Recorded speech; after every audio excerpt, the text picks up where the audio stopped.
තෙරුවන් සරණයි. අද උඳුවප්පුර පසළොස්වක පොහෝ දවසයි. ශාසනික වශයෙන් විශේෂතා රාශියක් සිදු වූ අති උතුම් පින්බර පොහෝ දිනයක් ලෙස උඳුවප්පුර පසළොස්වක පොහෝ දිනය හඳුන්වන්න පුළුවන්. එසේම වසර අවසාන පොහෝ දිනය අතට යෙදී තිබෙනවා. අපට බොහෝ නුදුරකින් පිහිටා තිබෙන ජයශ්‍රීමා බෝධිය ලංකාවට වැඩම වීම සිදු වූයේද අද වැනි පින්බර පොහෝ දිනයකයි. එමෙන්ම සංඝමිත්තා තෙරණින් වහන්සේ ලංකාවට වැඩම කරවීම සහ භික්ෂුණී ශාසනයේ ආරම්භය සිදු වූයේද අද වැනි පින්බර පොහෝ දිනයකයි. එමෙන්ම අද පොය දවසේ සිරිපාද වන්දනා කටයුතු අද දින සිට ආරම්භ වෙනවා. ඔබට ස්වර්ණමාලී ටීවී ඔස්සේ අපව සජීවීව දැක බලා ගැනීමේ අවස්ථාව සැපයනවා. එමෙන්ම මේ සඳහා අවවාද අනුශාසනා ලබා දෙන රන්මැලි මහා සෑ චෛත්‍යරාමාධිකාරී රජරට විශ්වවිද්‍යාල කුලපති අවසරයි නම කියන්නට අතිපූජනීය ගෞරවනීය ඊතල වැටුණුවැවේ ඥානතිලක ස්වාමින් වහන්සේට අප පුණ්‍යානුමෝදනා සිදු කරමු. එසේනම් උදෑසන ධර්මදේශනාව පැවැත්වීම සඳහා මා ඊතා ගෞරවපූර්ව පෙරදැරිව ආරාධනා කරනවා කටුකෑලියාව බෝසෙවන ධර්ම පරියනාධිපති සහ ගල්කුළම වේවැල් දිගිලියේ ඉසිපතනාරාම විහාරාධිකාරී කටුකෑලියාව මහා විහාරයේ හිටපු නියෝජ්‍ය විදුහල්පති ශාස්ත්‍රපති කලාශූරී අවසරයි නම කියන්නට නාරම්පනාවේ නන්දරතන ස්වාමීන් වහන්සේට උදෑසන ධර්මදේශනාව පැවැත්වීම සඳහා මා ගෞරවපූර්ව පෙරදැරිව ආරාධනා කරනවා. අවසරයි හාමුදුරුවනේ. සමන්ත චක්කවාලේසු අත්‍රා ගච්ඡන්තු දේවතා සද්ධම්මං මුනි රාජස්ස සුනන්තු සග්ග මොක්ඛදං ධම්මං ශ්‍රවණ කාලෝ අයං බදන්තා ධම්මං ශ්‍රවණ කාලෝ අයං බදන්තා ධම්මං ශ්‍රවණ කාලෝ අයං බදන්තා නමෝ තස්ස භගවතු අරහතෝ සම්මා සම්බුද්දස්ස නමෝ තස්ස භගවතු අරහතෝ සම්මා සම්බුද්දස්ස නමෝ තස්ස භගවතු අරහතෝ සම්මා සම්බුද්දස්ස නසෝ සබ්බේසු ඨානේසු පුරිසෝති පණ්ඩිතෝ ඉත්තේපි පණ්ඩිතා හොන්ති තත්ත තත්ත විචක්ඛනාති.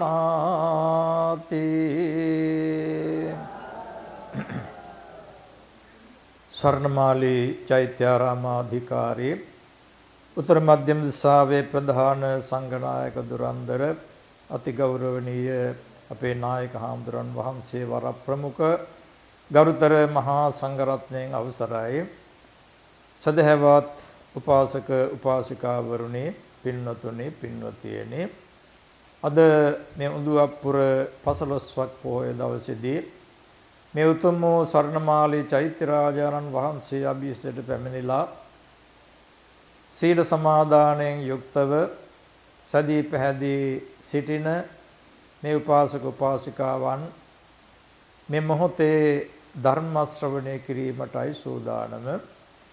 එනිසා හැමදෙනාම අනෙක් සියලු කරුණු කාරණා මොහොතකට අමතක කරලා සද්ධර්මයේ පිළිබඳ හිත යොමු කරලා ලෞතර සම්මා සම්බුදුරජාණන් වහන්සේ විසින් මහා කරුණාවෙන් මහා ප්‍රඥාවෙන් දේශනා කොට වදාළ ඒ ස්වාසෝ දහසක් ධර්මස්කන්ධයෙන් දහම් බිඳක් ශ්‍රවණය කරලා ඒ අනුව අපේ ජීවිත හැඩගසාගෙන මෙලොව පරලොව සැනසෙල්ල උදා කර ගැනීමට මේ ධර්ම ශ්‍රවණය හේතු වේවා කියන ප්‍රාර්ථනාවෙන් යුක්තව කවුරුත් මේ වෙලාවේ ධර්ම ශ්‍රවණය කරන්නට ඕන.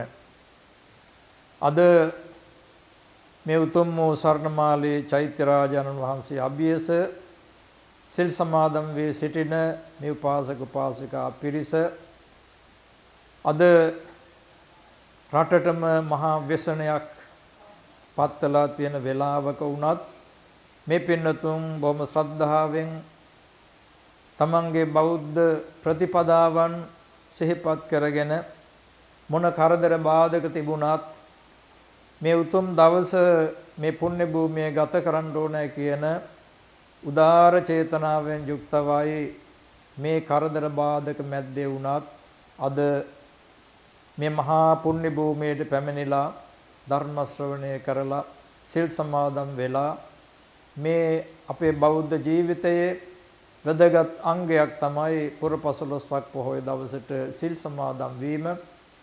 ඒක අපේ සංස්කෘතික අංගයක් බවට පත් වෙලා තිබෙනවා. අපේ බෞද්ධ ජනතාව පන්සිල් ආරක්ෂා කරනවා. නිත්‍ය පංචශීලය ඒ වගේම පොහොය දවසට අටසිල් සමාදන් වීමත් ජීවිතයේ අංගයක් කොට සලකනවා.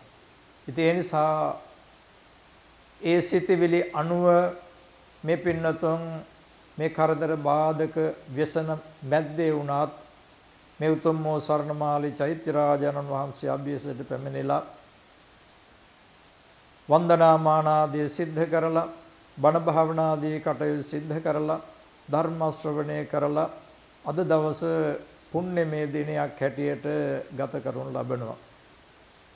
ඒ අනුව අද උඳුවප්පුර පසළොස්වක් පොහොය සිහිපත් වෙනකොටම අපිට මතක් වෙන්නේ අනුබුදු මිහිඳු මහරහතන් වහන්සේගේ පැමිණීමෙන් පස්සේ සංඝමිත්තා රහත් මෙහෙණින් වහන්සේ උතුම් වූ ජයශ්‍රී මා බෝධීන් වහන්සේගේ දක්ෂිණ ශාඛාවත් වැඩමවාගෙන ශ්‍රී ලංකාවට වැඩම කරලා අද වගේ උඳුවප්පුර පසළොස්වක් පොහොය දවසකයි ඒ බෝධීන් වහන්සේගේ රෝපණය සිද්ධ කළේ.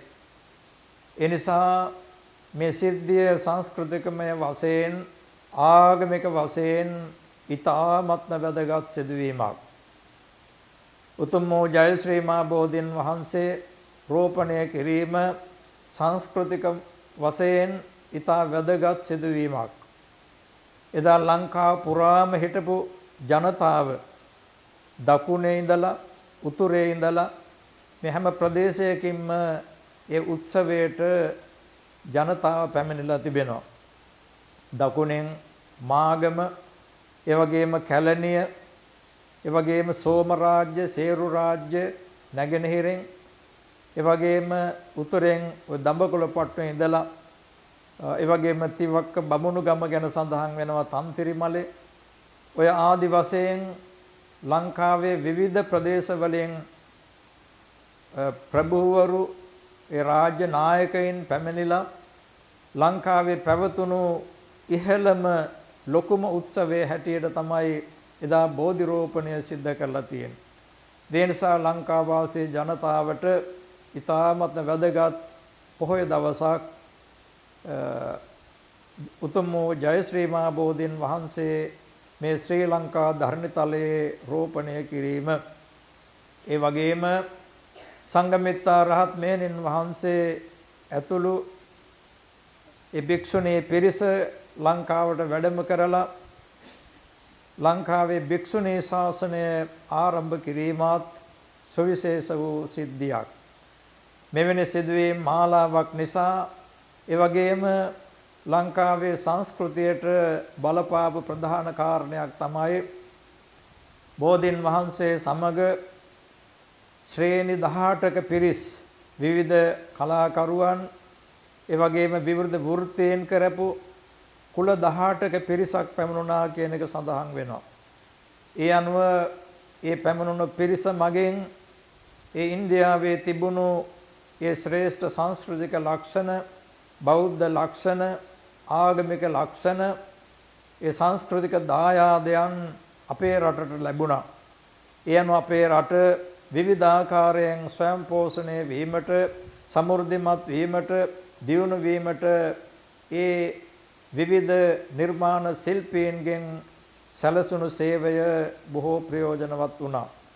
ඒ අනුව සංස්කෘතිකමය වශයෙන් යුග පරිවර්තනයක් සිද්ධ වුණු කාල පරිච්ඡේදයක් හැටියට දිනයක් හැටියට මේ උඳුවප්පුර 15ක් පොහොය දවස අපි කාටත් සිහියට නැගෙනවා. ඒ නිසා ශ්‍රී ලංකා වාසී බෞද්ධ ජනතාවට එවැගේම විශේෂයෙන් කාන්තාවන්ට සුවිශේෂ වූ දිනයක් වෙනවා. කාන්තාවන්ටත් පැවිදි වීමට අවස්ථාව ලැබුණා. අනුලා දේවිය ඇතුළු 500ක් පිරිස භික්ෂුණී ශාසනයට ඇතුළත් වුණා. ඒ අනුව පැවිදි පිරිසක් හැටියට ලාංකික ජනතාවටත් මේ සම්බුද්ධ ශාසනය වෙනුවෙන් කටයුතු කරන්නට අවස්ථාව සැලසුණා. ඒ අනුව ලාංකික කාන්තාවෝ විවිධ ආකාරයෙන් ආගම ධර්මයට සම්බන්ධ වෙලා කටයුතු කරන්නට යෙදුණා. ඒ නිසා අද දක්වාම ඒ කාන්තාවන් තුළ පවතින බෞද්ධ සංකල්ප බුදු දහම කෙරෙහි පවතින ආදරය සෙනහස නිසා බුද්ධ ශාසනය පිහිටවීමට පැවැත්මට කාන්තාවන්ගෙන් සුවිශේෂ වූ සේවයක් සිද්ධ වුණා. ඒ නිසා අනුස්මරණීය දිනය සිහිපත් කරගෙනයි අද මේ පින්නතුන් මේ පරම පූජනීය ස්වර්ණමාලි චෛත්‍යරාජානන් වහන්සේ අභියසට පැමිණිලා මේ උතුම් වූ පුද පූජා පවත්වමින් අද දවස ගත කරන්නේ. ඒ වගේම මේ අවස්ථාවේ අපට සිහිපත් වෙනවා මේ වෙන විට අපේ රට අපි දන්නා කාලේ සිදු වුණු මහා භයානකම ඛේදවාචකයක් බවට පත් වුණා.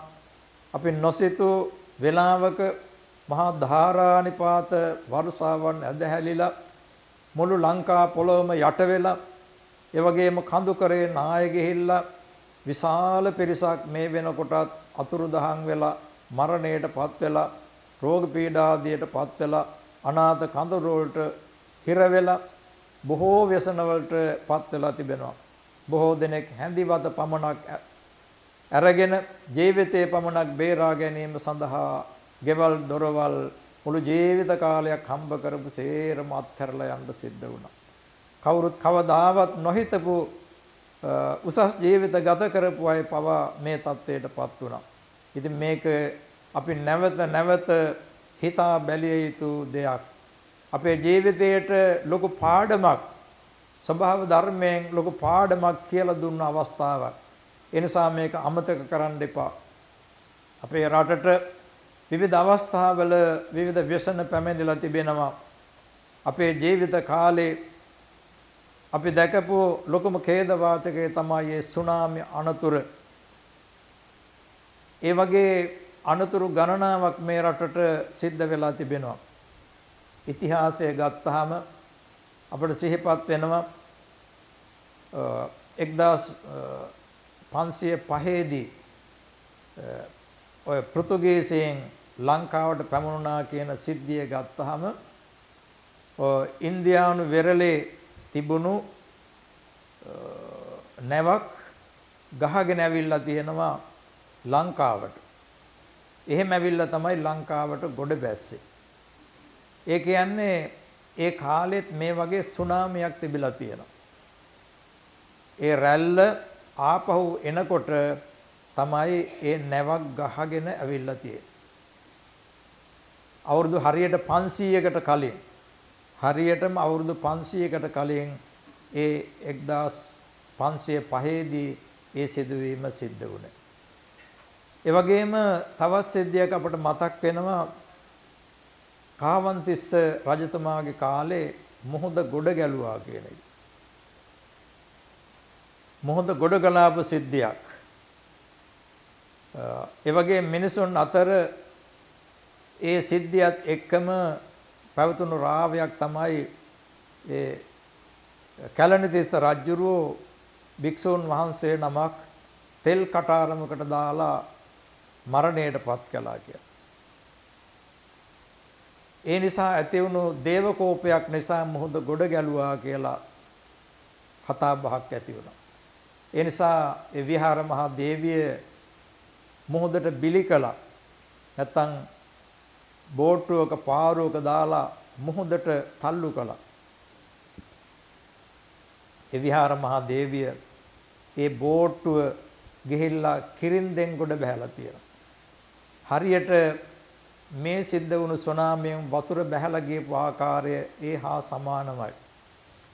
කැලණේ ඉඳලා ඒ ආපු වතුර පාර ආපහු යනකොට ඒ මොහොත අයින දිගේ ගිහිල්ලා කිරින්දට ගොඩ බෑලා තියෙනවා.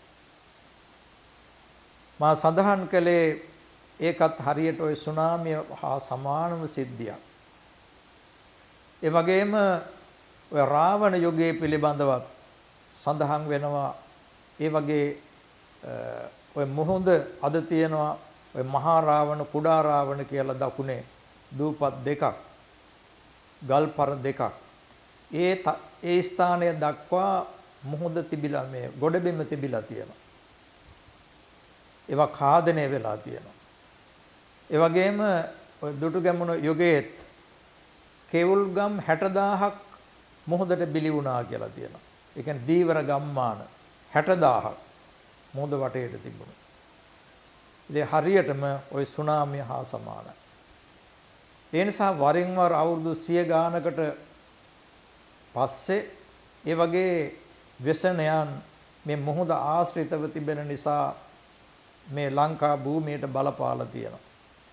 ඒ මුහුදේ කැළඹිලි තත්ත්වය නිසා තමයි මේ අධික වර්ෂාපතන තත්ත්වයක් ලැබිලා මහ විශාල ව්‍යසනයකටපත් උනේ.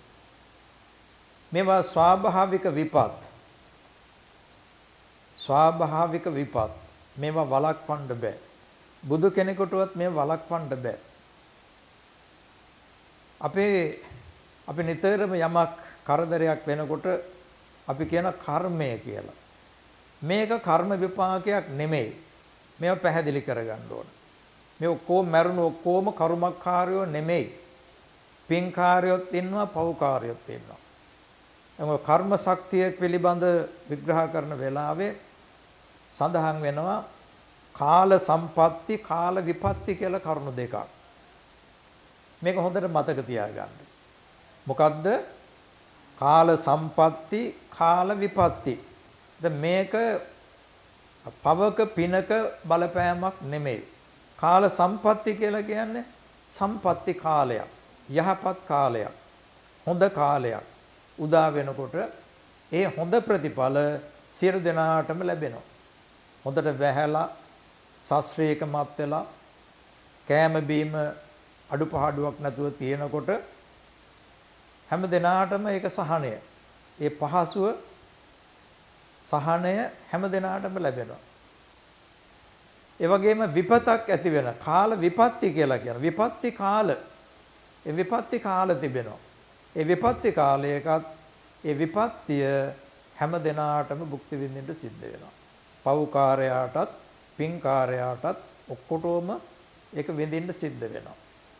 මේ කවුරුවත් පව් කරලා ඒ පවයේ විපාකයක් හැටියට නෙමෙයි මේ ව්‍යසනයපත් උනේ. ඒක තේරුම් ගන්න.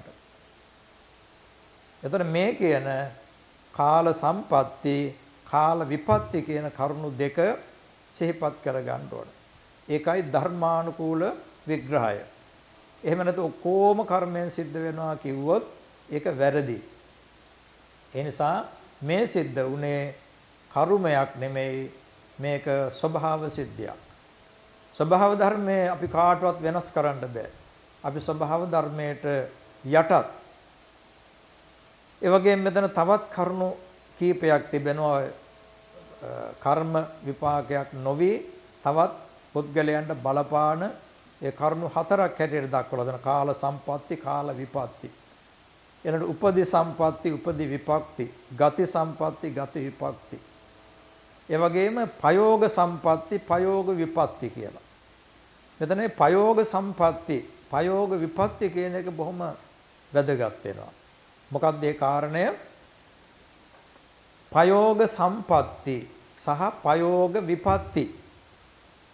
ප්‍රයෝග උපක්‍රමශීලී බව, ක්‍රියාකාරී බව, මිනිසා විසින්ම කරන ක්‍රියාකාරකම් කියන එකයි මෙතන අදහස. එතකොට යහපත පිණිසත් අයහපත පිණිසත් පවතිනවා පුද්ගලයන්ගේ ක්‍රියාකාරකම්. ඒතර තමන්ගේ පෞද්ගලික දියුණුව සඳහා රටේ සමාජයේ දියුණුව සඳහා පුද්ගල ක්‍රියාකාරකම් හේතු වෙනවා. ඒ නිසා පුද්ගලයා විසින්ම කරන ක්‍රියාකාරකනොත් අර විදිහටම මිනිසාගේ යහපත සඳහා අයහපත සඳහා යෙදෙනවා. එතකොට ඒ කාරණයක් ගත්තාම මේ व्यसනයත් සමග සම්බන්ධ කරලා ගත්තාම මේ व्यसनකාරී తত্ত্বය වඩාත් වැඩි වීම සඳහා පුද්ගල ක්‍රියාකාරකනුත් හේතු වෙලා තිබෙනවා.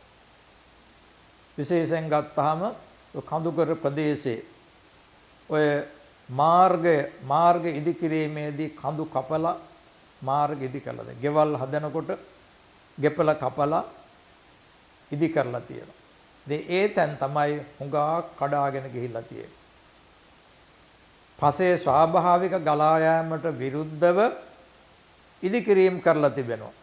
ඒ වගේම අධිවේගී මාර්ගයත් සමග බොහෝ තැන් ජලයේ බැස යන ස්ථාන වැහිලා තියෙනවා. ප්‍රමාණවත් පරිදි බැස යන්නේ නැහැ. ඒ වගේම ගෙවල් හදනකොට ස්වාභාවික වතුර බැස යාම නැවතිලා තිබෙනවා. ඒ වගේම වගුරු බිම් හැටියට ගංගා ආශ්‍රිතව තිබුණා වගුරු බිම් කියලා කොටස. ඒවා ඔක්කොම ගොඩ කරලා ගෙවල් හදලා තියෙනවා. ඒ වගුරු බිම් තිබුණේ අර වැඩි වතුරක් එනකොට රැඳෙන්න. ඒවල ගෙවල් හැදුවේ නැහැ. දැන් ඒ ඔක්කොගේම ගෙවල් හදලා. ඒතර වතුරට බැහැලා යන්න තැනක් නැහැ. යම් යම් මාර්ගවල යනකොට අපිට පේනවා ඇල දොළ ගංගා හිර කරලා බැමි දාලා ගෙවල් හදලා තියෙනවා. එතකොට අර වතුර බැහැලා යන්න තියෙන ඉඩකඩ මදි. ඒ නිසා කොතනින් හරි වතුර පිට වෙනවා. වතුරේ ස්වභාවය පහළට බැහැගෙන යාම. ඒ නිසා මානව ක්‍රියාකාරකම් නිසාමත් ඒ වගේම කොළඹ ප්‍රදේශයේ ගත්තාම නගරාශ්‍රිත මුළු පොළොවම වහලා කොන්ක්‍රීට් කරලා තියෙනවා. ඒතර වතුර පොළොවට කාන්දු වෙන්නේ නැහැ. සුළු වේලාවකින් වැඩි වතුරක් ආපුවාම පොළොව වතුරෙන් යට වෙනවා. කාණු පද්ධති නැහැ. මේ නිසා මිනිසා විසින්ම කරගන්නා ක්‍රියාකාරකම් නිසාම මිනිසා අවහිරතාවයට පත් වෙලා තියෙනවා. ඉතින් මේ වගේ කරුණු කාරණා ගත්තාම මේ ස්වාභාවික විපත වඩාත් වැඩි වීම සඳහා මිනිසාගේම ක්‍රියාකාරකනොත් හේතු වෙලා තිබෙනවා. ඒකත් පයෝග විපත්ති කියන ගණයට ගැනෙනවා. ඒ වගේම පයෝග සම්පatti කියන්නේ මොකද්ද? මිනිසා උපක්‍රමශීලීව ක්‍රියාත්මකව ස්ථානෝචිත ප්‍රඥාවෙන් යුක්තව ක්‍රියා කරලා තමාගේ දියුණුව සඳහා රටේ සමාජයේ දියුණුව සඳහා ක්‍රියා කිරීම. එහෙම ක්‍රියා කිරීම නිසා රට සමෘද්ධිමත් වෙනවා. අද බොහෝ දෙනා බොහෝ විද්‍යාඥයෝ ජීවිත පරිත්‍යාගයෙන් කටයුතු කරලා යම් යම් පරිශන කරලා මිනිසාගේ දියුණුව සඳහා පැවැත්ම සඳහා යම් යම් දේවල් හොයාගෙන තිබෙනවා. දැන් ඔය ජල විදුලි බලය, ඒ වගේම විවිධ බෙහෙත් හේත්, ඒ වගේම යන්ත්‍ර සූත්‍ර, මේ සියල්ල යම් යම් පුද්ගලයන්ගේ ක්‍රියාකාරීත්වය නිසා ලෝකයට ලැබුණු දායාද. ඒ බාහිර වශයෙන් ඒ වගේම තනියම පුද්ගලව හැටියට අධ්‍යාත්මික පැත්ත දියුණු කරගෙන තමාගේ ක්‍රියාකාරීත්වය වඩා වර්ධනය කරගෙන කෙනෙකුට දියුණුව සලසා ගන්න පුළුවන්. තමාගේ දියුණුව සලසා ගැනීම සඳහා උත්සාහවන්තව, ධෛර්යවන්තව, වීරියවන්තව කාලය උපරිම ලෙස ප්‍රයෝජනයට අරගෙන කටයුතු කරන පුද්ගලයෝ දියුණු වෙනවා. කාලයේ අපතේ යවන අය තමයි නිකරුණේ කාලය ගත කරන්නේ. ඒ නිසා මේ කාලය කියන එක හරි වටිනා දෙයක්. යම් කෙනෙක් කාලයේ ප්‍රයෝජනයට ගන්නවා නම් ඒ පුද්ගලයා අනිවාර්යයෙන්ම දියුණු වෙනවා. කාටවත් වළක්වන්න පුළුවන් කමක් නැහැ. ගැටලුව තියෙන්නේ කාලය ප්‍රයෝජනයට ගන්නෙ නැති නිසා. නිෂ්ප්‍රයෝජනේ නිර්පරාදේ කාලයේ අපතේ යවනවා. දවසේ පැය 24ක් තිබෙනවා. කල්පනා කරලා බලන්න. ඒ 24 පැයෙන් අපේ දියුණුව සඳහා අපි පැය කීයක් ගත කරනවාද කියලා. අපේ දියුණුව සඳහා මෙලව පරලව දියුණුව සඳහා අපි පැය කීයක් ගත කරනවද කියන එක තම තමන්ම කල්පනා කරලා බලන්න. ස්ත්‍රී පුරුෂ බාල තරුණ මහලු මේ හැම කෙනෙක්ම තනියම හිතලා බලන්න මම මගේ ජීවිතය සඳහා කොච්චර කාලයක් ගත කරනවද කියලා. එතකොට තේරෙයි දවසේ පැය 24න් පැය කීයක්ද ප්‍රයෝජනවත්ව ගත කරන්න කියලා. අද බොහෝ දෙනෙක් කාලේ අපතේ යවනවා. විශේෂයෙන් අපේ රටේ බොහෝ දෙනෙක් නිද්‍රාශීලීව කාලය ගත කරන්නේ. ඔහේ නිකරුණේ කම්මැලිකමට කාලය ගත කරනවා. දැන් මේ ගම්බද ගත්තහමත් එහෙමයි. තමාට කුඹුරු වැඩ කරන කාලයට වැඩ කරනවා. අනිත් වැඩි කාලයක් නිකන් ඉන්නේ. හොඳට කල්පනා කරලා සැලසුම් කරලා කෙනෙක් ක්‍රියාත්මක වෙනවා නම් මම මෙන්න මේ දේවල් කරනවා කියලා බොහෝ දේවල් අපට කරන්න පුළුවන්කම තිබෙනවා. තමන්ගේ දියුණුව සඳහා, අනුන්ගේ දියුණුව සඳහා, සමාජයේ දියුණුව සඳහා යමක් කරන්න පුළුවන්. එහෙම කරන්නේ නැහැ. ඒකට හුරු වෙලා නැහැ. ඒ නිසා හුරු වෙන්න ඕන. පුරුදු වෙන්න ඕන. මේ කාලෙන් උපරිම ප්‍රයෝජන ගන්න ඕන. දැන් වැඩිහිටි අයත් වයෝවෘද්ධ අයත් මරණය දිහාම බලාගෙන ඉන්න එපා. තමන්ට පුළුවන් තාක්කල් තමන්ගේ වැඩ කොටස තමන් කර ගන්න ඕන. ඊළඟට අධ්‍යාත්මික පැත්ත දියුණු කර ගන්න පුළුවන්. පොතපත කියවන්න පුළුවන්. බණ භාවනාදී කටයුතු සිද්ධ කර ගන්න පුළුවන්.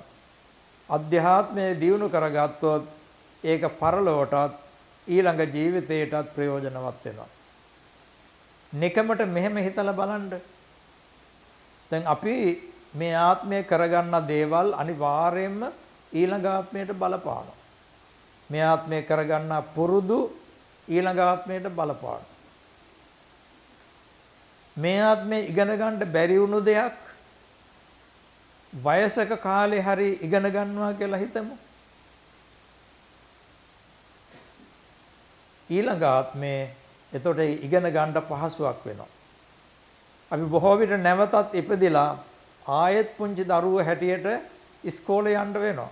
පොත්පත් අරගෙන දැන් ගල් ලෑලි එහෙම නෑනේ. අපේ කාලේ නම් ගල් ලෑලි අරගෙන පුංචි කාලේ ඉස්කෝලේ ගියේ. ගල් කූරු අරගෙන දැන් ඒව නෑ. ඉතින් ඊළඟ ආත්මෙත් අපිට ඔය කම්පියුටර් කෑලි ලැප්ටොප් ඕවා කිහිල්ලේ ගහගෙන ඉස්කෝලේ යන්න කාලයක් එනවා. ඊළඟ ආත්මවල. එතකොට මේ අද තියෙන දැනුම් සම්භාරය ලබාගෙන නැත්තම් ඊළඟ ආත්මේ පසුබට වෙනවා. ඊළඟ ආත්මේ තව විද්‍යාත්මක දැනුම් සම්භාරයක් ලබන්න තියෙනවා. තව කාලයක් යනකොට. ඉදිරි කාලේ ලෝකේ විද්‍යාත්මක දැනුම් සම්භාරයක්. ඒතරේ විද්‍යාත්මක සංකල්ප තියෙන්න ඕන. කාර්මික සංකල්ප. නවීන තාක්ෂණික දැනුම තියෙන්න ඕන. ඒතර ඒ සඳහා සංකල්පනා අවශ්‍ය කරනවා. දැන් අපි වැඩිහිටි පිරිසට ඒ දැනුම නැහැ. ඒ නිසා ඊළඟ ආත්මෙත් ඉස්කෝලේ යන්න වෙනකොට ඒ දැනුම නැතුව පසුබට වෙන්න වෙනවා. ඒ නිසා මේ ආත්මෙදිම ඒවා හුරු වෙනවා නම් ඇඟිලි හුරු කර ගන්නවා නම් ඒ සංකල්ප, ඒ රටාවන්, ගණිත සංකල්ප මේවා උපයෝගී කර ගන්නවා නම් ඊළඟ ආත්මේ බොහොම ලේසි ඉස්කෝලේ යන්න. මේකම විහිළුවට කියන කතාවක් නෙමෙයි. හිතලා බලන්න. අපිට නැවත එහෙම ඉගෙන ගන්න උනොත් ඉගෙන ගන්න තියෙන්නේ අර ගල් කූරු අරගෙන යන්න නෙමෙයි නවීන තාක්ෂණික ලෝකයකට යන්න වෙන්නේ. එතකොට ඒ සඳහා දැනුම දැම්මම අපි හදා ගන්න ඕනේ. දැම්මම හදා ගන්න ඕනේ. දැන් සමහර දියුණු රටවල මව් කුසේ ඉඳලා උගන්වනවා. නවීන සංකල්පනා මවට උගන්වනවා. ඒ මව ඒ ගැන හිතවන යන්ත්‍රෝපකරණ පිළිබඳ දැනුම ලැබලා දෙනවා. එතකොට ඒ කුසේ ඉන්න දරුවා කුසේ ඉඳලා අර සංකල්පනා හිතට ගන්නවා. එතකොට ඒ පිළිබඳ රුචිකත්වයක් ලැබියාවක් ඇතුව තමයි උපත ලබන්නේ. ඒ දැනුම ඔස්සේ ගමන් කරනවා. ඒ නිසා අපිට මැරෙනකන් අපි නිකන් බලාගෙන ඉන්නේ නැතුව මොනවා හරි දෙයක් අපිට ඉගෙන ගන්න පුළුවන්. අලුත් දෙයක් ඉගෙන ගන්න පුළුවන්. එතකොට ඒක ඊළඟ ආත්මේ ඉගෙන ගන්නට පහසුවක් බවට පත් වෙනවා. ඉතින් අපි සියලු දෙනාම වෙනසෙන ලෝකයක ජීවත් වෙනවා.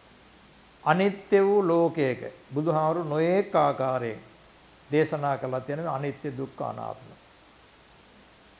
අපි නොහිතන දේවල් සිද්ධ වෙනවා. හිතන දේවල් සිද්ධ නොවි යනවා. දැන් මේ සිද්ධ වුණෙත් ඒ වගේ දෙයක්. ඉතින් අපි ඒ දිහා නැවත නැවත විපරමෙන් බලන්න මොකද්ද මේ සිද්ධ වුණේ කියලා. තවමත් පස්යට මලමිනී තියෙනවා. කඳුකර ප්‍රදේශවල විශාල ප්‍රමාණයක් නාය ගිහිල්ලා. දවස් ගානකට පස්සේ තමයි ආධාරකරු ළඟා වෙලා තියෙන්නේ. අඩිය තියලා යන්න බෑ.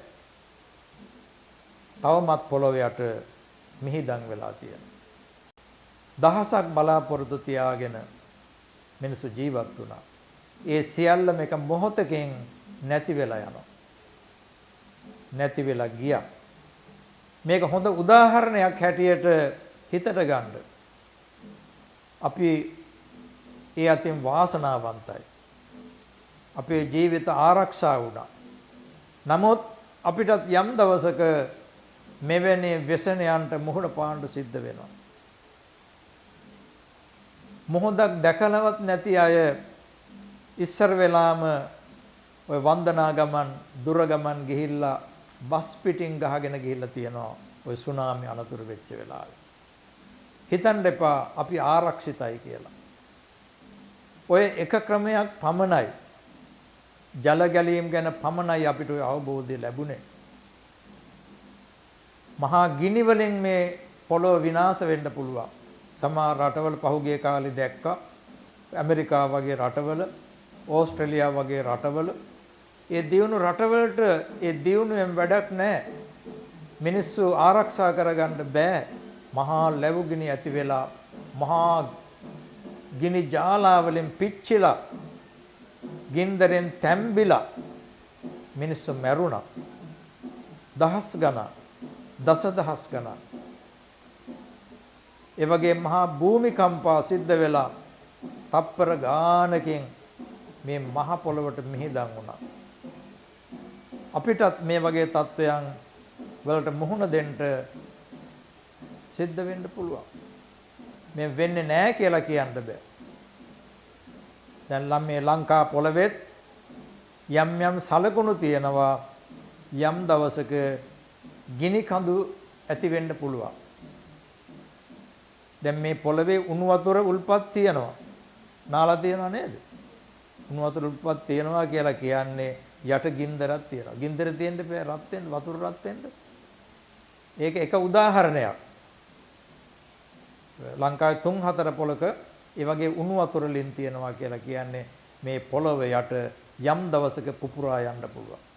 එහෙම වුණොත් මේ ඉන්න ඔක්කොම එක දවසකින් එක රැයකින් මේ ඔක්කොම මැරෙන්න පුළුවන්. ඔය ගිනි කඳු තියෙන ප්‍රදේශවල සතපොම් ගානක් කුරුල්ලෙක්වත් පියාසර කරන්නේ නැහැ. මේ මහ පොළොව අභ්‍යන්තරය අපේ ඉස්සර පොත්පත්වල තියෙනවා. කොහොමද තියෙන්නේ? ලෝදිය. ලෝදිය කියලා කියන්නේ ලෝහ දිය කරපු. නැත්නම් යකඩ උණු කරපු දියරයක් වගේ. අදත් ඒ වචනයම පාවිච්චි කරනවා. ලෝහ. ඉතින් මේක නිරන්තරයෙන්ම ස්වභාවයෙන්ම මේක නටන උණු වතුරක් වගේ නටන ගිනි වතුරක් වගේ මේ පොළොව අභ්‍යන්තරයේ මේ ගුගුරමින් පැහෙනවා. ඒ පැහැීමේ සීමාව ඉක්මවා ගියපුවාම තමයි ඔය කොස්තූර අතරින් පොළොව පුපුරලා මේ අර සැර ඒ ගෑස් එක පිට වෙන්නේ. ඒ පිට වෙන වෙලාව තමයි කොතනින් හෝ මේ උඩ තියෙන පස් කුට්ටි කඩාගෙන ඉහළට විසි වෙනවා. අර වැඩි තාපය එතනින් පිට වෙනවා. ඒව තමයි ගිනි කඳු කියලා කියන්නේ. ඉතින් මේ මහ පොළව පිහිටලා තියෙන්නේ ඒ වගේ තල 7ක් තියෙනවා. භූවිද්‍යාඥයෝ නිර්ණය කරලා තියෙනවා තැටි 7ක්.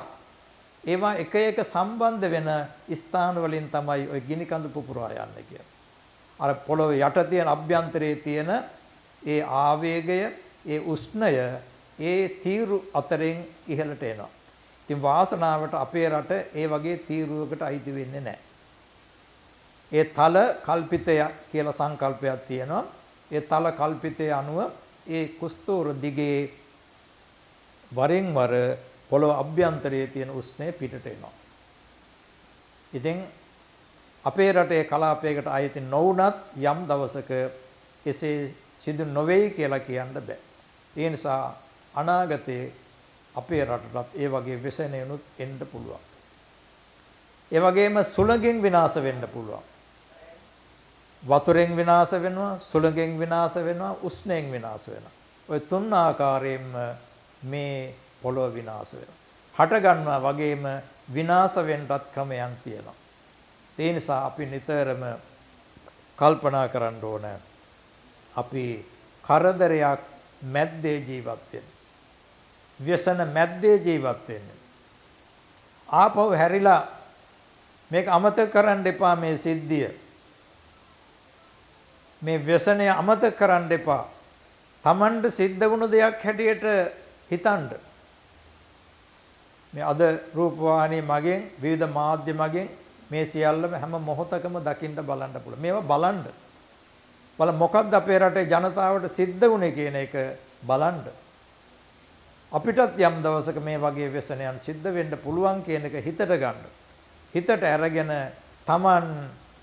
තමන්ගේ ජීවිතය හදා ගන්න. අපේ ජීවිතවල අඩුපාඩු අප්‍රමාණව තිබෙනවා. සමස්ත ජනතාව ගත්තාම අපේ රටේ පාපී පුද්ගලයෝ හුඟක් ඉන්නවා. ඔවුන්ගෙන් නිකුත් වනේ පාපී චේතනාවන් මේ විශ්වයට බලපානවා. පාප ක්‍රියා වැඩි, දුෂ්ට චේතනා වැඩි. පහුගිය කාලෙම සිද්ධ වුණු දේවල් දිහා බලනකොට ස්වභාව ධර්මයේ කම්පා වන දේවල් මේ රටේ සිද්ධ වුණා. ඒවත් මේ සමගම කල්පනා කරන්න ඕන. හරියට මේ බුද්ධ ආගමට ගැරහීම් කළා. බුදු පිළිම විනාශ කළා. බලහත්කාරයෙන් බුදු පිළිම අරන් ගියා. හාමුදුරුන්ට අප්‍රමාණව බනිනවා. ඊටාම ද්වේෂ සහගතව මේ භික්ෂු ශාසනය නැතිකරන්න, භික්ෂුන් වහන්සේලා අධෛර්යමත් කරන්න, බුද්ධ ආගම විනාශ කරන්න උපක්‍රමශීලීව බොහෝ දෙනෙක් කටයුතු කළා. මේ රට බෞද්ධ රටක්. මොනියම් ක්‍රමයකින් හරි බුදුදහමට විරුද්ධව ක්‍රියා කරනවා නම් ස්වභාව ධර්මයේ පවා එරෙහි වෙනවා. ඒ නිසා පහුගිය කාලය තුලම ගොඩ නැගුණු ඒ බෞද්ධ විරෝධී අදහස් බුදුදහම විනාශ කිරීමේ පාපී චේතනාවනුත් මේ ස්වභාව ධර්මයේ වෙනස් කරන්න බලපාලා තියෙනවා. පොළව නොහොසලන අපරාධ. මෙතෙක් කල් අපි අවුරුදු 2000 ගාණක් ආරක්ෂා කරගෙන බුදුදහම නැතිකරන්න උපක්‍රමශීලීව කටයුතු කරන ස්වභාවයක් තිබෙනවා. ඉතින් මේ යන తত্ত্বය තව අවුරුදු කීපයක් ගියා නම් මේ මාධ්‍ය මගින් තමයි මේක කරගෙන ව්‍යාපාරයක් හැටියට කරගෙන ගියේ. මේ විදියට ගියා නම් මිනිස්සු ශාසනය කෙරේ කලකිරවනවා, බිඳවනවා. බෞද්ධයන් අතර ගැටලු ඇති කරලා ඕනෝන් අතර යුද්ධ ඇති කරනවා. ඒ වගේ උපක්‍රමශීලී වැඩපිළිවෙලක් ක්‍රියාත්මක වුණා. මෙවැනි පාප ක්‍රියාවනොත් මෙවැනි ස්වාභාවික ව්‍යසනයන්ට හේතුවක් වුණා. බුදුදහමේ සඳහන් වෙනවා රජවරු අධාර්මික වෙනකොට ඒ වනයේ තියෙන ගහකොළ පමා තිත්ත වෙනවා කියලා කතාවල තිබෙනවා. රජුන් අද මිටුවත් වෙති මැතිදෝද එපවත් දැක උන්ගේ පුවත් බමුණු ගහපතියෝද එගනිත් කියලා බුදුගුණ අලංකාරයේ සඳහන් කරනවා. රජවරු අධාර්මික වෙනකොට වෙති මැතිදෝද එපවත් ඊළඟට ඉන්න මැති ඇමතිවරුත් ඒ තත්ත්වයටපත් වෙනවා කියලා. මේ ඔය කෝට්ටේ යුගයේ ලියාපු පොතක තිබෙන කවියක් මම මේ කිව්වේ. රජුන් අද මිටුවත් රජුරු අධාර්මිෂ්ඨ වෙනකොට රටේ පාලකයෝ අධාර්මිෂ්ඨ වෙනකොට වෙති මැතිදෝද එපවත්. ඒ රජුරු අධාර්මික වෙනකොට මැති ඇමතිවරුනුත් ඒ වගේ අධාර්මික වෙනවා. දැක උන්ගේ පුවත් ඔවුන්ගේ ස්වභාවය දැකලා බමුණු ගහපතියෝදේ ගනිත්. බමුණෝ කියලා කියන්නේ ඒ කාලේ හිටපු අය. ගෘහපතියෝ ගෙවල් වල ප්‍රධානී සාමාන්‍ය ජනතාව. ඒ අයත් අධාර්මික වෙනවා කියන්නේ. ඊළඟට පරිසරයේ ගහකොළ පවා ප්‍රණීතවත් ගහකොළ පවා තිත්ත වෙනවා කියලා. මෙවැනි අපේ න්‍යායයන් තිබෙනවා.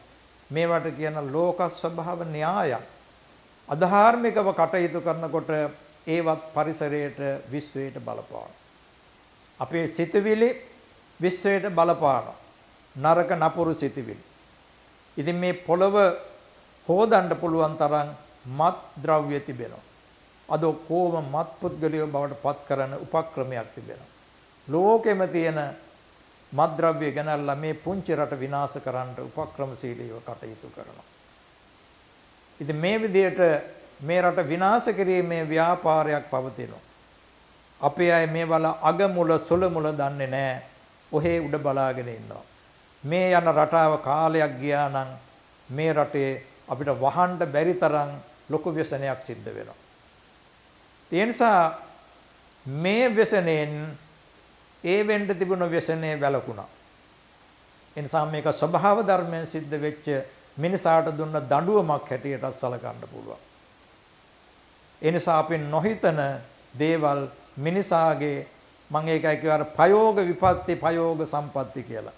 මිනිසා විසින් ප්‍රයෝගීව උපක්‍රමශීලීව කරන යම් යම් ක්‍රියාදාමයනොත් මේ රටට විශ්වයට ලෝකයට බලපානවා. ඒ නිසා ස්වභාව ධර්ම අපි ඉස්සර ඒවට යොදාගත්තු වචනේ තමයි දේවකෝපය කියලා. දෙවියෝ කෝප වෙනවා කියලා. ඒ විශ්ව ශක්තිය තමයි අපි දෙවියෝ කියලා හැඳින්වුවේ. විශ්වයේ යම්කිසි විශ්වය විසින් මේ ලෝකේ පාලනය කරනවා. විශ්ව ශක්තියක් තිබෙනවා.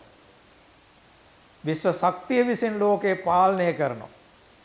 මිනිසා දරන්න බැරි තරම් අපවිත්‍ර වුණාම පොළවට දරන්න බැරි තරම් පාපී වුණාම මිනිසාට දඬුවම් කරනවා.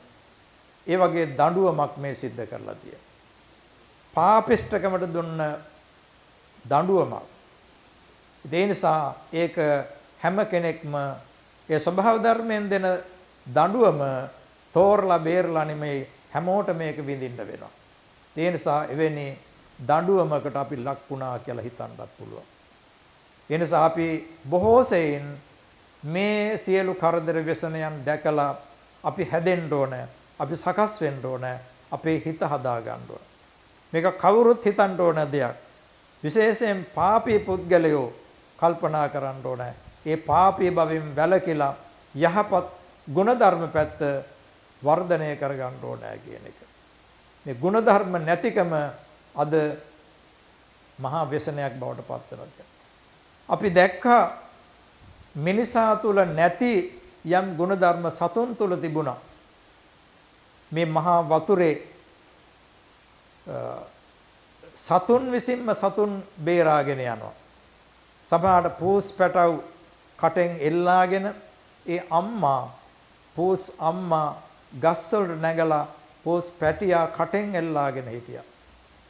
සමහර අලියෝ වතුරේ ඉන්න සත්තු අරගෙන බේරලා තියෙනවා. බල්ලෝ බලල්ලු ඒ විදිහට සත්තු පවා මේ व्यसනයෙන් බේරිලා තියෙනවා, බේරලා තිබෙනවා. ඒ වගේම පහුගිය සුනාමි අවස්ථාවේ අපි දැක්කා මොහොතේ ගහගෙන යන කොටයක් උඩ ඉන්නවා සර්පයෝ, ගෙම්බෝ, කටුස්සෝ, පුංචි පුංචි සත්තු ඔක්කොම අර කොටේ උඩට නැගලා. වෙනදා සර්පයෝයි ගෙම්බොයි එකට ඉන්නේ නැහැ. නමුත් ජීවිත බේරා ගන්නට ඒ සත්තු කොහොම එක ගොඩේ හතුරෝ සහ මිතුරෝ එක ගොඩේ හිටියා. නමුත් ඔවුන් දන්නේ නැහැ. තව ටික වෙලාවකින් මේකත් ගහගෙන ගිහිල්ලා කොතනින් හෝ විනාශ වෙනවා. අපිත් ඒ தත්ත්වයේ තමයි. අපි ඉන්නේ ගිනි මැලයක් උඩ. මේ පොළොව අභ්‍යන්තරය මම මුලින් සඳහන් කළ හැටියට ලෝදිය ගොඩක් සෙන්ට්‍රිගේට් අංශක 10000ක උෂ්ණත්වයකින් යුක්ත ලෝදියක් උඩ අපි ඉන්නේ. ඒ නිසා අපිට හැමදාම සනසිල්ලේ ඉන්න බෑ. යම් දවසක මේ පොළොව පුපුරා ගිහිල්ලා මුළු විශ්වයම විනාශ වෙනවා. කල් යෑමේදී මේ සූර්යයා ටිකෙන් ටික ප්‍රසාරණය වෙනවා, ලොකු වෙනවා. කාලයක් යනකොට මේ බුධ ග්‍රහය සම්පූර්ණයෙන්ම ගිල ගන්නවා. මේ පෘථුවිය සම්පූර්ණයෙන්ම ගිල ගන්නවා. මේ දක්වා සූර්යාගේ ශක්තිය ප්‍රසාරණය වෙනවා. ඒතර මේ ඔක්කොම එක ගිනි ජාලාවක් බවට පත් වෙනවා.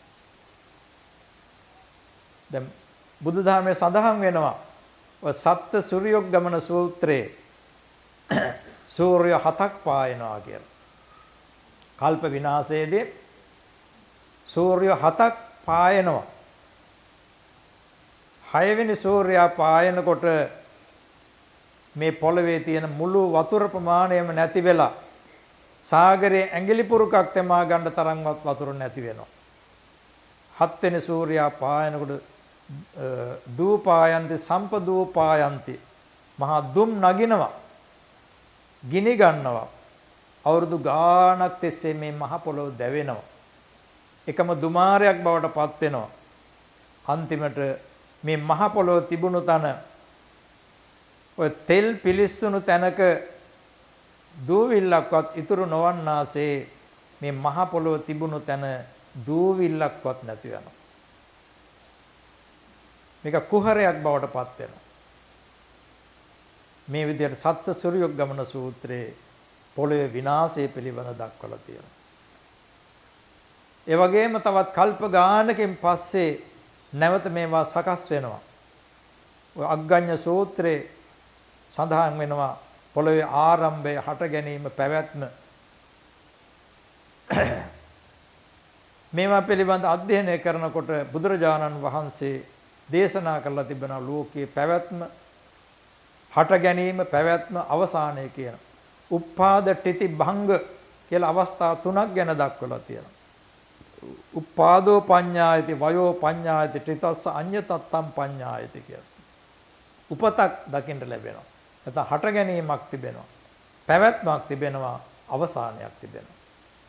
මේක මුළු ලෝකෙම තියෙන හැම දෙයකටම පොදුයි. අපේ ශරීරයේ පමණක් නෙමෙයි. මේ ඉරහඳ තාරකා සහිත මේ මුළු විශ්වයටම අදාළ පාඩමක් බුදුහාමුදුරු දේශනා කළේ. මේ සියල්ලම ලෝක විනාශයට යටත්. හැම දෙයක්ම යම් දවසක විනාශ වෙනවා. අපිට ඒවා දකින්න බලන්න බෑ. අපි ටික කාලයකින් විනාශ වෙනවා. මැරෙනවා.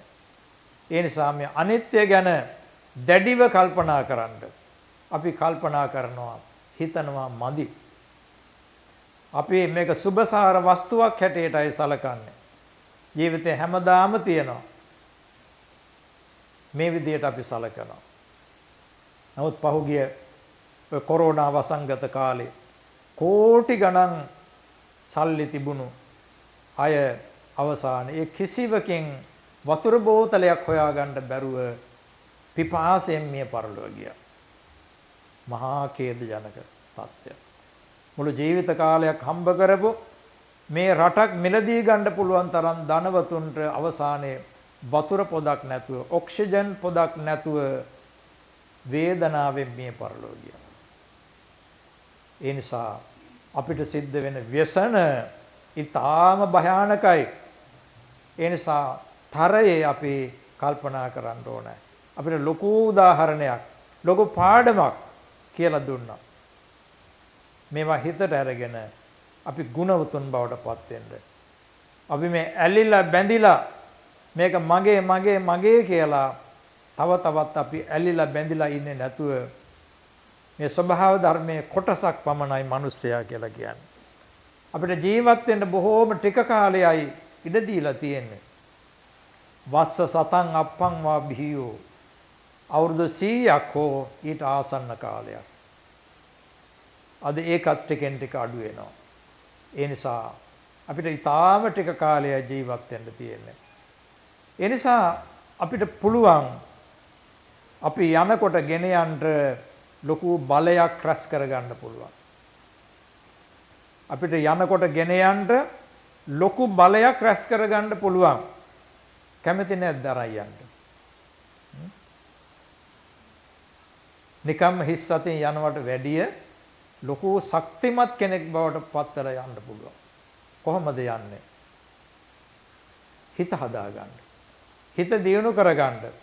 හිත ශක්තිමත් කරගන්න.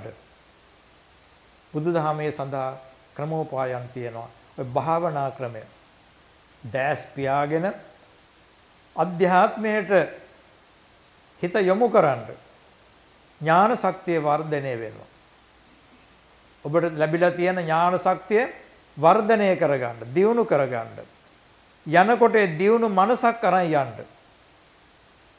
මානසික ශක්තියක් ඇතුව යන්න.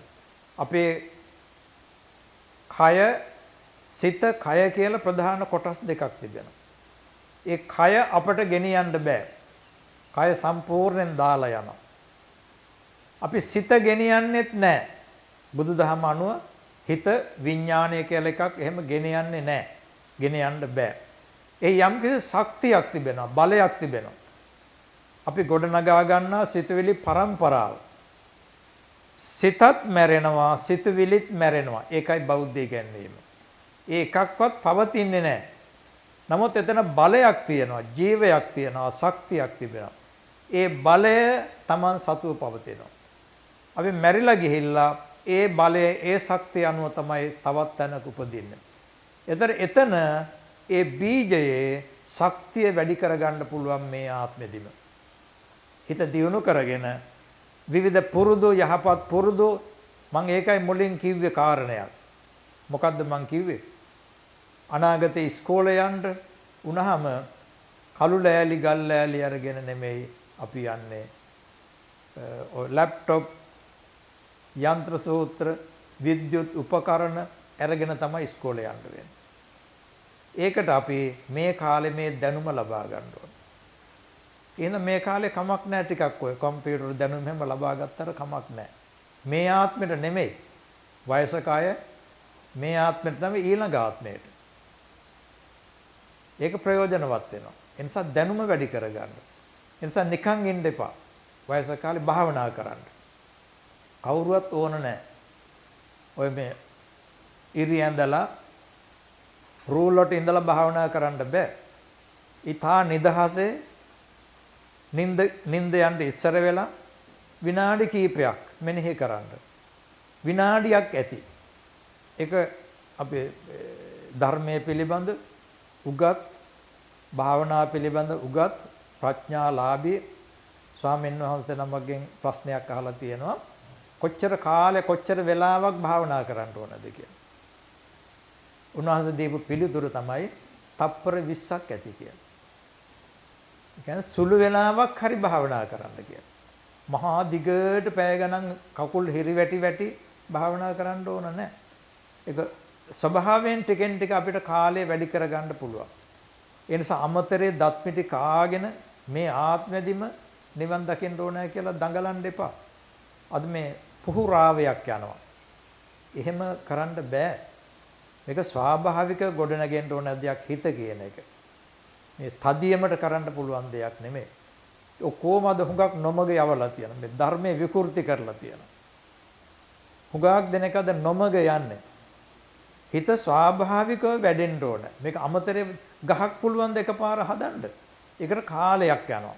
ඒ වගේ හිතත් එහෙමයි. එකපාරට මේ තදියමට හදන්න බෑ. ඒකට කාලයක් ගත වෙනවා. ස්වාභාවිකව හදන්න ඕන. කෘත්‍රිමව හදන්න බෑ. කෘත්‍රිමව හදන්න ගියාම මොකද වෙන්නේ? විකෘති වෙනවා. අද හුඟක් භාවනා කරන්න තදින් යන කට්ටිය විකෘති මානසිකත්වයට පත් වෙලා gedara ඇවිල්ලා gedara දබර වෙනවා. අනිත් මිනිස්සු පෙන්වන්න බෑ. මොකද විකෘති වෙලා. හිතට දරන්න බැරි තරම් බර දීලා හිත විකෘති වෙලා. ඒ අයට හරි ආසාවක් තියෙන අනිත් අයට උගන්වන්න. ඔය භාවනාවේ තියෙන අනිතු ඵලයක්. හුඟක් කට්ටිය ගිහිල්ලා ඇවිල්ලා අනිත් කට්ටිය සෝවාන් කරවන්න හදනවා. Taman නෙමෙයි. අනිත් කට්ටිය සෝවාන් කරවන්න හදනවා. එතකොට ඒ අයට මේ අය එපා වෙනවා. පිස්සු කියලා, පිස්සෝ කියලා කියනවා. Taman විමුක්ති මාර්ගයටපත් වෙනවා නම් Taman ඒක Tamanගේ දෙයක්, පෞද්ගලික දෙයක්. කාටවත් පෙන්නන්නට, අඟවන්න, ඇඟිල්ලෙන් ඇන මම මෙහෙමයි, මම රහත්, මම සෝවාන්, මම මෙහෙමයි, මං ගුණවතේ කියලා කියන්න යනවා නම් එතනම ඔහු තුල සීලයක් නැහැ. හික්මීමක් නැහැ. දියුණුවක් නැහැ. ඔහු නොමග ගිහිල්ලා තියෙනවා. ඒ නිසා මේ අමුතුවෙන් වේගවත්ව මේ දේ කරන්න බෑ. ඒක දඬුවමක් නෙමෙයි. බොහොම ලිහිල්ව ස්වාභාවිකව මම ඒකයි කිව්වේ. හවසට නිදා ගන්න ඉස්සලා සුළු වේලාවක් භාවනා කරන්න. මෙනෙහි කරන්න. මේ අහස දිහා බලන්න. අහස මෙනෙහි කරන්න. බොහොම නිශ්චලයි. නිශ්චල මනසක් ඇති කරගන්න. ඔබේ හිතේ තියෙන ක්‍රෝධය නැති කරගන්න. තරහව වෛරය නැති කරගන්න. එක එක පුද්ගලයා ගැන කල්පනා කරන්න. ස්වාම පුරුෂයා භාර්යාවට තියෙන අකාරුණික බව නැති කරගන්න. දූ දරුවන් කෙරේ තියෙන අකාරුණික බව නැති කරගන්න. ස්වාමි භාර්යාවන් එකිනෙකා තියෙන කෙරේ තියෙන අකාරුණික බව නැති කරගන්න. ඒ වෙනුවට අඤ්ඤ මඤ්ඤස්ස සගාරවා එකිනෙකාට ගරු කරන්න. බුදුහාරු දේශනා කළේ එහෙමයි. අඤ්ඤ මඤ්ඤස්ස සගාරවා එකිනෙකාට ගරු කරන්න. අද ඒ ගරු කිරීම නැහැ. ගරු කිරීම වෙනුවට නිගරු කිරීමයි අද ව්‍යාප්ත වෙමින් පවතින්නේ. මේවල විපාක තමයි මේ ලැබිලා තියෙන්නේ. අද ගරු කළ යුත්තෝ නැහැ කියන රාවයක් තියෙනවා. ගුණවතුන් ඉන්නවා, සත්පුරුෂයෝ ඉන්නවා, සිල්වතුන් ඉන්නවා. ඒ ගුණවතුන්ට ගරු කරන්න ඕන. ඒක මනුෂ්‍ය ධර්මයක්, මනුෂ්‍ය ස්වභාවයක්. කවුරුවත් ගුණවතුන් සත්පුරුෂයෝ නැහැ කියලා පහර ගහනවා නම්, දොස් කියනවා නම් ඒකම අනිතු විපාකයක් බවට පත් වෙනවා. ඒ නිසා අපි Taman තුල ගුණධර්ම පැත්ත වර්ධනය කරගන්න. කොහොමද? Tamanට කරන්න පුළුවන් දේවල් කරන්න, බැරි දේවල් නෙමෙයි. ආදරය, කරුණාව, දයාව දක්වන්න, අනුකම්පාව දක්වන්න. මේවා පුරුදු කරන්න. එතන manussත්වයේ ඉක්මවා ගිය දේවත්වයටපත් වෙන්න පුළුවන් මේ ආත්මෙදීම. මිනිසාට දේවත්වයටපත් වෙන්න පුළුවන්. දැන් මිනිස්සු කියනවා යම් යම් අය දෙවියෙක් වගේ මට පිහිට වුණා කියලා. ඒ වගේ පිහිට වෙන්න, උදව් කරන්න, කරුණාන්විත වෙන්න, කරුණාවෙන් බර කරගන්න. එතකොට ඔබ දෙවියෙක් බවට පත් වෙනවා. දිව්‍යාංගනාවක් බවට පත් වෙනවා. එහෙම අයට තමයි යම් දවසක රහත් වෙන්න පුළුවන් වෙන්නේ. බුදු වෙන්න පුළුවන් වෙන්නේ. සෝවාන්, සකදාගාමි, අනාගාමි, අරහත් මාර්ගඵල වලටපත් වෙන්න පුළුවන් වෙන්නේ. ඒ වගේ ಗುಣධර්ම පුහුණු කරන අය. ಗುಣධර්ම පුහුණු කරන්නේ නැතුව හිතේ ක්‍රෝධය, ද්වේෂය තියාගෙන ද්වේෂාධිකව කටයුතු කරනවා නම් එතන අධිගමයක් ඇත්තේ නැහැ. දියුණුවක් ඇත්තේ නැහැ. එතන තියෙන පිරිහීමක් පමණයි. අද සමාජයේ මිනිසුන් නොමග යැවීමේ රටාවක් තිබෙනවා. දැන් සමහර සිවුරු දරාගත්තු අයත් මිනිසුන් නොමග යැවීම සඳහා ආගම් විරෝධීව, ධර්ම විරෝධීව කටයුතු කරනවා. මම ඒකයි කිව්වේ සංවිධානාත්මකව බුදුදහමට පහර ගැනීමේ වැඩපිළිවෙලක් තිබෙනවා. සිවුරු දාගෙන බුද්ධ ආගමට පහර ගැනීමේ ව්‍යාපාරයක් අද ලෝකයේ තියෙනවා. එයාට සල්ලි ගෙවනවා. අන්‍යාගමිකයන් විසින් සල්ලි ගෙවීමේ උපක්‍රමයක් තිබෙනවා. සල්ලි වලට බුදුදහමට පහර ගහනවා. ඒ නිසා මම ඒකයි මුලින් කිව්වේ මේ යන රටාව ගියා නම් මහා ව්‍යසනයක් වෙනවා. මේ වගේ ස්වාභාවික ව්‍යසන මගින් ඒ වෙන්න තිබුණු විනාශය යම් තරමකට හරි ප්‍රමාද වුණා. ඒ නිසා පින්නතුනේ මේ බුදුදහම පවතින රටක් මේ රට අවුරුදු 2500 ගණනක්. මේ ධර්මද්වීපය කියලා කියන මේ රටට ධර්මය ආරක්ෂා වුණු රටට අද ලෝකේ ජනතාව ධර්මද්වීපයක් හැටියට මේ පුංචි දිවයිනේ වටිනාකම දන්නවා. ඒ නිසා තමයි අද මේ වෙසෙනකට පත් වුණු වෙලාවේ කෝටි ගණන් ආදාළ උපකාර කරන්නේ. සුනාමිය ඇති වුණ වෙලාවේ මේ පොළොව වහන්න තරම් ආදාළ උපකාර ලැබුණා. සමහර කට්ටිය ආදාළ ගසා කෑවා. දැනටත් ඒ වගේ විශාල වශයෙන් ආදාළ උපකාර ලැබෙනවා. ඒ නිසා යම් දවසක මේ රට ආපහු ගොඩ නැගෙනවා. මේ වෙසෙනෙන් ගොඩ නැගිලා ආයෙත් යථා තත්ත්වයටපත් වෙනවා. ඉතින් අපි ගුණධර්ම පැත්ත වර්ධනය කරගෙන ගුණවතුන් හැටියට සත්පුරුෂයන් හැටියට අපි ක්‍රියා කරලා නැවතත් ශාස්ත්‍රීයමත් රටක් බවට මේ රටපත් කරගෙන ගුණවතුන්ගෙන් පිරුණු රටක් බවට මේ රටපත් කරගන්න ඕන. භෞතික වශයෙන් ගොඩනැගිලි පාරවල් විතරක් නෙමෙයි ආදරය කරුණාව දයාව හඳුනන මිනිසුන් ඉන්න රටක් බවට පත් වුනොත් මේ රටේ අනාගතය තවත් යහපත් බවට පත් වේ. ඒ නිසා කවුරුත් මේ පණිවිඩය හිතට ගන්න රට විනාශයටපත් වුණා. මේක වරින් වර ලෝකයේ මේ වගේ ස්වභාව ධර්මයන් අපි මුහුණ පානවා. ඉතින් ගුණධර්ම පැත්ත නැති වෙනකොට ස්වභාව ධර්මයේ විසින් මිනිසාට දඩුවම් හැටියට මේ වගේ දේවල් සිද්ධ කරනවා. මේවා පාඩම් හැටියට අරගෙන අපි ආදරය කරුණාව දයාව මෛත්‍රිය පුරුදු කරන්න බුදුහාරෝ දේශනා කළෙත් ඒකයි. ඒ වගේ පරාර්ථකාමීව ආත්මාර්ථකාමයෙන් තොරව පරාර්ථකාමීව ක්‍රියා කරනවා නම් මේ විශ්වය හඳුනා ගන්නවා මේ සත්පුරුෂ ක්‍රියාවන්. ඒ නිසා එවැනි පුද්ගලයන් ආරක්ෂා කිරීම සදා ස්වභාව ධර්මයේ ක්‍රියා කරනවා. ඒ නිසා මේ වැටුණු ව්‍යසනකාරී තත්ත්වයේ මැද්දේ වුණත් මේ පින්වත් පිරිස මේ උතුම් වූ ස්වර්ණමාලී චෛත්‍ය රාජානන් වහන්සේ අභියසට පැමිණිලා විශාල පිරිසක් නොවුනත් මේ පිරිසට එකතු වෙලා තමන්ගේ ජීවිතයේ බෞද්ධ ලක්ෂණයක් පොහොය දවසට සිල් සමාදන් වීම. සමහරු මේවටත් ගරහනවා. නමුත් මේවා බෞද්ධ ලක්ෂණ අපේ සංස්කෘතික ලක්ෂණ. ඒ නිසා අඩුපාඩු තියෙනවා, මිනිස්සු තුළ අඩුපාඩු තියෙනවා. නමුත් අපේ බෞද්ධ ලක්ෂණ එදිනදා පන්සිල් ආරක්ෂා කරන පොහොය දවසට මේ විදියට සිල් සමාදන් වෙනවා. ඒ සංස්කෘතික ලක්ෂණයට අනුව හැඩ ගැහුණු අපේ බෞද්ධ ජනතාව මොන ව්‍යසන කරදර බාධක තිබුණත් මේ කටයුත්තත් අමතක කරන්නේ නැතුව සිල් සමාදන් වුණා. ඉතින් මේ සිල් සමාදන් වීමෙන් බණ භාවනා කිරීමෙන් මේ පිරිස පින් සිද්ධ කරගත්තා. මේ මහා ව්‍යසනකාරී තත්ත්වයේ මැද්දේ වුණත් මේ පින්වත් පිරිස ධර්ම ශ්‍රවණය කරලා මේ පින් කටයුතු එළිදලා සිද්ධ කරගත්තා. පින් බලයෙන් ඔබ හැම දිනාටම සිතක් සාන්තියක් සැනසෙල්ලක් වේවා.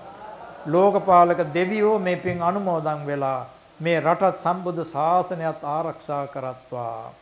මේ හදිසි වෙස්නේ මියගිය සියලු දෙනාට උතුම් නිවන් සම්පත්තිය ලැබේවා කියලා ප්‍රාර්ථනා කරමු. ඔබ හැම දිනාටම අනාගතයේ මේ වෙස්නේ මිදිලා මේ රට ශාස්ත්‍රීයමත් රටක් බවට පත් වේවා.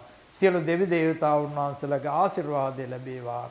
උතුම් වූ විජයශ්‍රී ජයශ්‍රී මහ බෝධීන් වහන්සේගේ පිහිටෙන් දලදා වහන්සේගේ පිහිටෙන් ස්වර්ණමාලි චෛත්‍ය රාජානන් වහන්සේ ඇතුළු අටම ස්ථාන 12ම ස්ථාන ආදී පුණ්‍ය ස්ථානන්ගේ පුණ්‍යානුභාවයෙන් ඔබ අප හැම දිනාටම සාමය සමාදානය සතුට සම්පත යස ඉසුර පිරි වාසනාවන්ත ජීවිත උදා වේවා.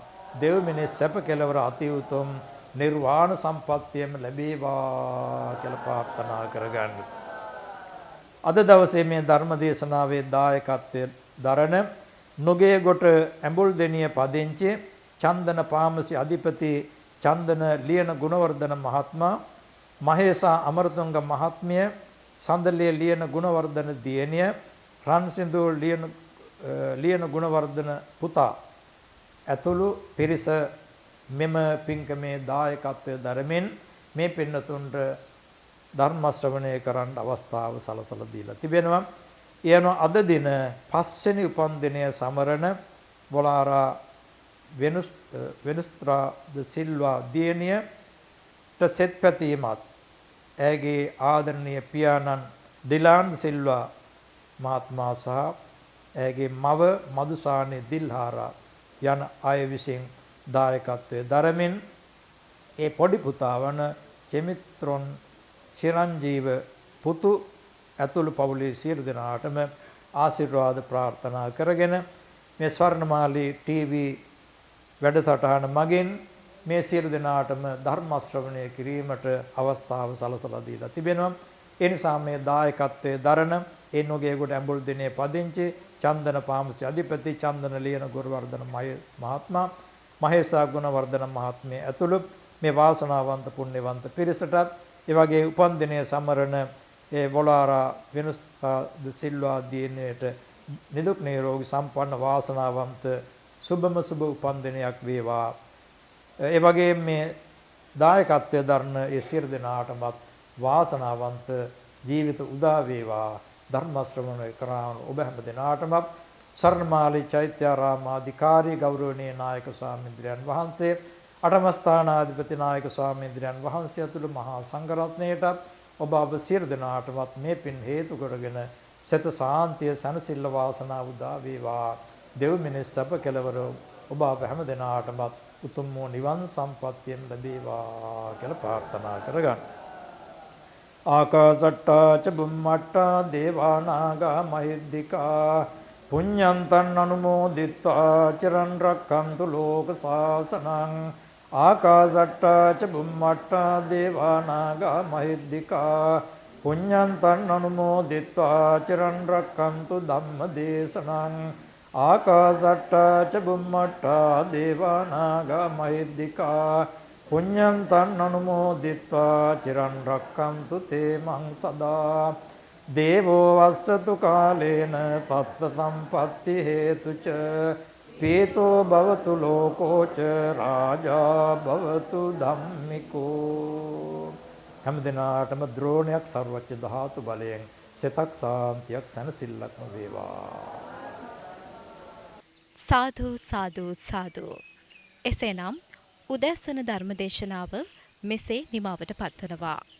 පැමිණ සිටින සියලුම සදහැවතුන් වෙනුවෙන් අද උදෑසන ධර්මදේශනාව පැවැත්වූ අවසරයි නම කියන්නට නාරම්පනාවේ නන්දරතන ස්වාමීන් වහන්සේට අප සියලු දෙනා පුණ්‍ය අනුමෝදනා සිදු කරමු. එසේනම් ඔබට ස්වර්ණමාලී ටීවී ඔස්සේ අපව සජීවීව දැක බලා ගැනීමේ අවස්ථාව සැපේනවා.